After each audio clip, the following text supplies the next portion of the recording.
This is a Stuhr Crazy Podcast Extra by Robb Nelson, the invisible enemy in the history of American military conflict.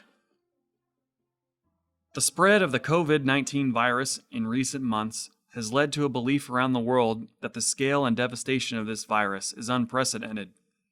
However, it is important to realize that throughout history, such outbreaks have not only been ordinary, but even expected.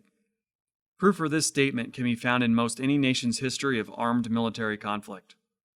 In the military history of the United States and Europe, for instance, deaths from disease during wartime have far surpassed deaths caused from injuries endured in battle.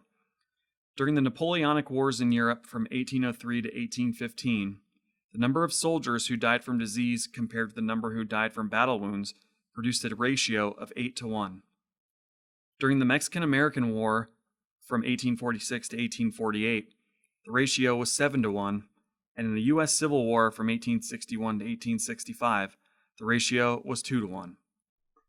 In a Union Army comprised of 2.2 million soldiers in total during the Civil War, this last ratio, when extrapolated, equaled 275,000 deaths due to diseases. In the Confederate Army, out of a total standing army of 750,000 soldiers, this ratio equaled 164,000 deaths from disease. By the time of the Spanish-American War in 1898, breakthroughs in medical science began to threaten the dominance that epidemic diseases played in military conflicts, but the implementation of this knowledge into preventative medical practices still lagged behind. In one notable breakthrough from 1873, English physician William Budd published a detailed guide to combating typhoid fever in his work titled Typhoid Fever, Its Nature, Mode of Spreading, and Prevention. Budd completed this text after studying typhoid fever for 35 years and documenting his results. This disease would become the primary cause of death during the Spanish-American War.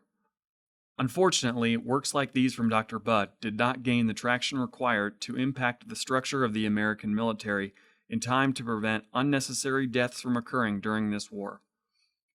Thousands of soldiers would die from epidemics of typhoid fever and other diseases due to a lack of implementation of this medical knowledge. As a result, for every one soldier who died from battle injuries during the Spanish-American War, 7 more died from the spread of disease.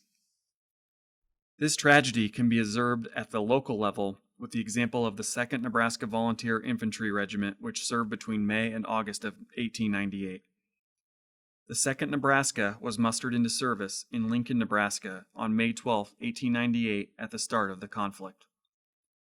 This regiment traveled by train for 10 days to Camp George H. Thomas at Chickamauga Park, Georgia, arriving on May 22nd.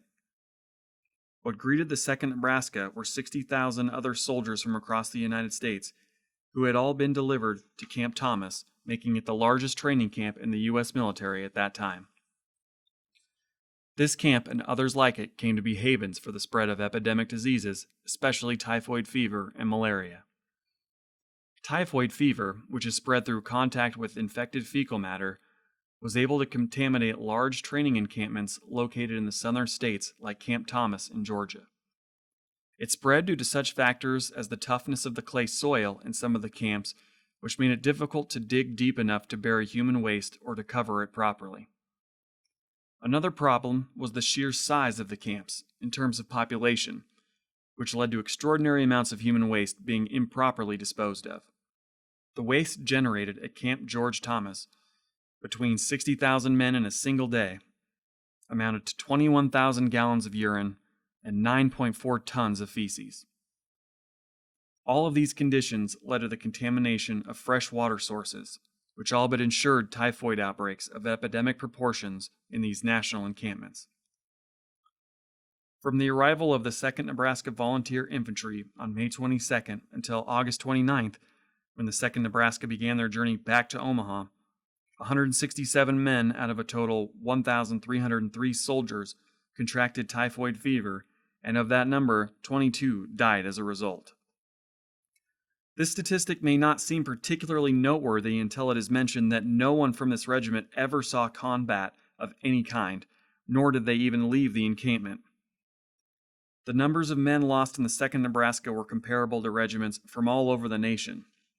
Of the 2,910 total American deaths that occurred during the entirety of the Spanish-American War, a full 2,565 of them were killed due to diseases, with 1,590 of these deaths the result of contracting typhoid fever. At the start of the conflict in 1898, according to historian Vincent Cirillo, the causative agent of typhoid fever had been identified, the test was available, the mode of infection via infected feces was established, and effective preventative measures such as disinfection and scrupulous cleanliness were well known. Yet so many soldiers still lost their lives due to lack of implementation of this knowledge. News of such loss of life became a national outrage. To address this situation, a Typhoid Commission was created by the federal government. The commission renewed the illnesses recorded on a regiment-by-regiment basis. As a result of their findings, several sweeping reforms took place within the U.S. military. Students at the premier military institutes of the nation, such as West Point, were given greater access to the most up-to-date medical knowledge available through changes to the academic curriculum. The U.S. Medical Department expanded to include an Army of Nurses Corps, a Medical Corps, Hospital Corps, and Dental Corps. These investments ensured that enough help, especially properly trained help, would be available for those serving in future military engagements. The successes of the Typhoid Board also led to the creation of the Yellow Fever and Tropical Diseases Boards, which ultimately led to better treatment and prevention of these diseases as well. In short, the entire U.S. Medical Department organization was restructured as a result of the disastrous medical outcomes of the Spanish-American War. Over time, scientific advancements in numerous areas of medicine, combined with preventative health practices and procedures, led to a substantial reduction of these casualties from disease during wartime. With the addition of vaccinations to this effort in the 20th century, by the time of World War II, deaths from disease began to rapidly decrease. While global epidemics are certainly unprecedented in the Western world of the 21st century, only recently has this become a reality for a large percentage of the global community. Initiatives like those undertaken by the U.S. military following the outcome of the Spanish-American War greatly contributed to higher levels of awareness about proper sanitary procedures and norms to follow to avoid such outcomes. Due to strict adherence to such practices over multiple decades, the threat of these epidemics, especially during war, slowly receded from the public memory and became seen as unprecedented. By maintaining that strict adherence to medical procedure and access to the latest medical knowledge, the global community can continue to avoid or lessen the spread of such epidemics when they arise in the future. The Stuhr Crazy Podcast is on a break between Seasons 1 and Season 2 right now, but stay tuned with us for these weekly podcast extras, and we'll be back with Season 2 sometime in late July.